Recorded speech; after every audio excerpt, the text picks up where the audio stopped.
Yeah, I'm glad. It's a great question, man. You're graduating this year, correct? Yeah, This is your graduation year. Wow. Okay. And is this for a course that you're taking? yeah. I got a journalism class, and Mm. right, gotta write an article. I was gonna name it, college, trades, military. Um, which one should you go? Like, which route should you go? You know. Mm-hmm. Mm-hmm. And I wanted to solely, get information, based from people who are already in their careers and get information from them, of how their career has impacted them or like have they followed their heart when choosing the career, things like that, because me as a young person, that's what a lot of our as young people like what we struggle with is not struggle with, but what we sometimes we don't have is direction. Mm. How do you get direction when choosing your career? All right. When you're in high school, right, and you're finding a career, which is better to do? Should you follow your heart and pursuing a career, or should you follow logic? Like do what you're best at, but not where your heart is at. The thing about logic is the logic is always going to be changing. The logic around why you picked a career, because when you're talking about logic, you're talking about trying to understand the world outside of you. Okay, what does this world pay? What's available to me from this world, right? But when you talk about what you love, you're talking about the realm that's inside of you. You're talking about what motivates me to be a person, what excites me. And the quality of life you have, I fundamentally believe, going to be driven by when you're able to do the things that you love. Because the things that you're doing out of logic, you're trying to fit into what you think is going to give you a gold star or going to get you, like, whatever. It's going to get you the shiny thing. And that's going to have a limit. That value is going to always be changing. What you love, I don't think changes that much. Now, in terms of your activity or how it gets expressed, that can change. You can start out, thinking you want to be an art student, and you can end up being a carpenter. But in the same vein, if your love was to create things or to be in the space of creation, then you're still achieving the same goal. If you can find a way to be interested in the thing that you're good at, you're going to become better at it, and you're going to Yeah, go deeper down that. If you can find a way to get interested in the thing that you're good at, then I think yeah. your possibilities become more open. hmm What do you think is one of the few causes of why, high schoolers don't go and pursue like different careers after high school? Like, yeah, some of them go to college, but what about things like, military or trades and, things like that? I think that's becoming more prevalent in these days and ages. I feel like when I was a kid, I wasn't really even sold on. I don't think we were taught a lot about military and trades, or it wasn't pushed as much. What was pushed on us was this idea of going to college, because I think, again, that's what seemed logical at the time.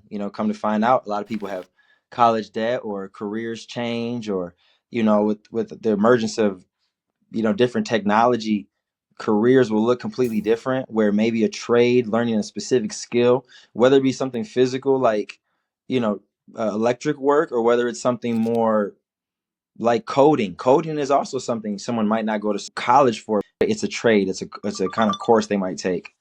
The school system, I feel like a lot of kids can get disengaged with school. You do 12 years of school in a certain way, and then ask someone to do 4, 8, sometimes 12 more years of school.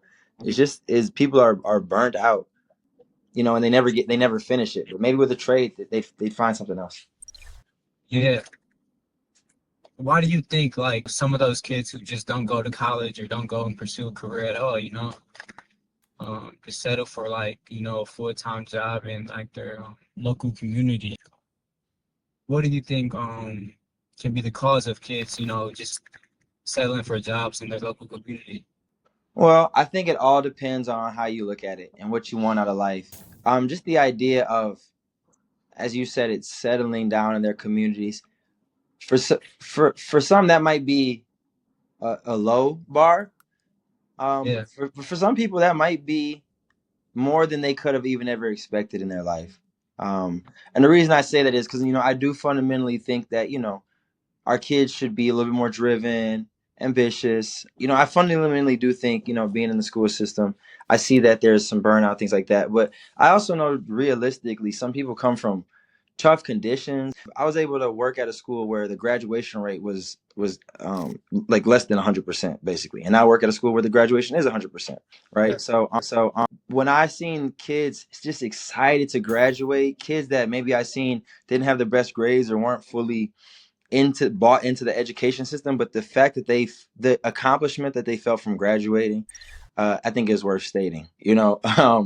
And I think if you're doing anything where you're gainfully employed, no matter Uh-huh. if you're working at rallies or if you're working at a paid internship, and Yeah. especially from the age of 18 to however long in your 20s, then you're doing Yeah. well for yourself. If it's about success, if that's what we're talking about, because the idea of settling in your community also can come with a lot of benefits.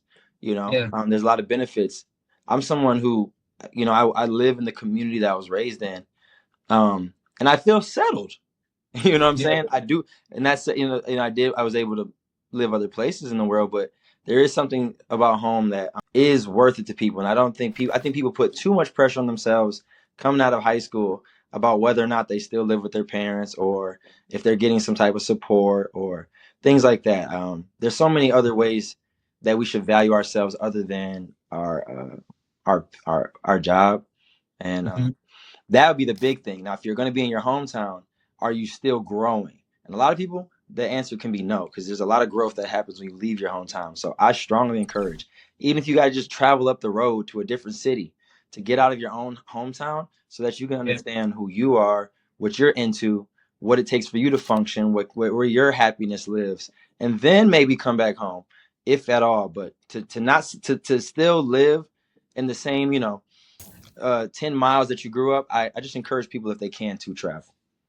Yeah. And then you hear people like, man, I can't wait till I get out of Saginaw, or ain't nothing in Saginaw. Like, how, and I'm pretty sure a lot of people say it about their hometowns. But Mhm. like, have you ever said anything like that when you were like growing up? Oh yeah, when I was going to graduate, our big thing was get out of town, see something other than this small town. And yeah, I definitely know that sentiment. I see a lot of more kids staying local Uh-huh. after they're graduating. I see them going to more community colleges and uh community local universities or universities in the state. And this is across the board. I've seen kids that um you know regular high school in terms of public education, everything, and I've seen the quote unquote gifted and talented class as well. Like everybody seems to be doing more local, and that might be to that logical thing. Like finish your credits, get the most economic thing is to get it as affordable as you can, and then when you really know what you want, maybe then venture out and see more things. You came to reach out about people in their careers, as you said it, right? Mhm. This and the funny thing is, I know for at least myself, and I'm for sure a lot of us, we're not in our careers.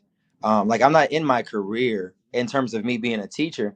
I'm in a career, I guess, in term if we're looking at the career as teaching, you Yeah. know.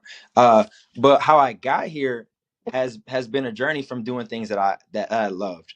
When I graduated from high school, I moved to New York to do stories and learned film, and I learned about yoga along the way, and yoga found its way to be a big part of my life. And then I started. Then I found, through changes of life, have it great. Starting, I had a family, a newborn son, and things of that nature. The shifting Yeah. of COVID moves me back home. Home moves me back to my old school. School brings me back to teaching gym at a and so now, and I found this.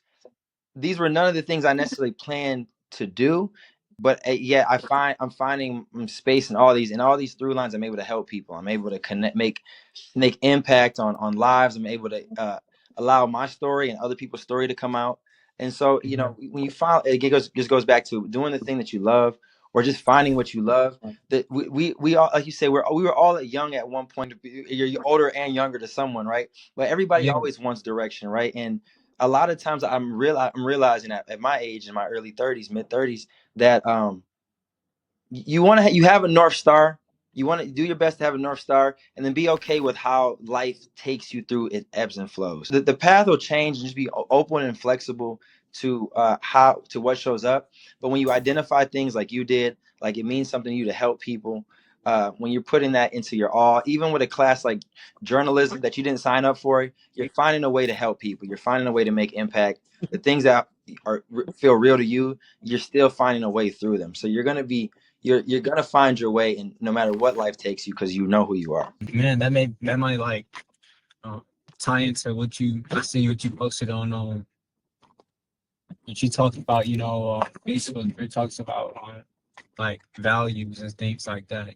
Like finding a career where you get the values. Yeah, exactly. You identify your values, and then you seek them out in people. You're someone I've had the honor of going to church with you, because you invited me, and I've been to many church events with you. And when I was able to post that about Jeremiah chapter 35, and you reached out to me and you said it mattered to you, and inspired me to keep going. Um, maybe that's why even I get to be the recipient of this portion of this journalism project. You keep finding things that you keep identifying your values, and then you spot them in people, and then there you go. You're on you're meeting people along your path, and those are all Yeah. indicators that you're headed in the right direction. When you can, identify values in what you do, and when you um, can have a positive impact, they feel like they belong when they're, doing something that's impactful. Yes, exactly, and that's why I'd encourage anybody, especially a young person, that can be a great place to start when looking at the next step. Where can I be impactful, right? Mm. And then keep building from there. And that's dope. So you said you didn't end up where you thought you'd be, but you kind of like you're happy with it, you're fulfilled. Well, I didn't end up anywhere. We never end up anywhere. We're always arriving. That's just the thing Yeah. about life. Yeah. So I haven't ended up anywhere. I won't end up, I'll be somewhere tomorrow, differently or the same. Yeah. Whether tomorrow be a few years from now or that's the end. But that's the beauty of life.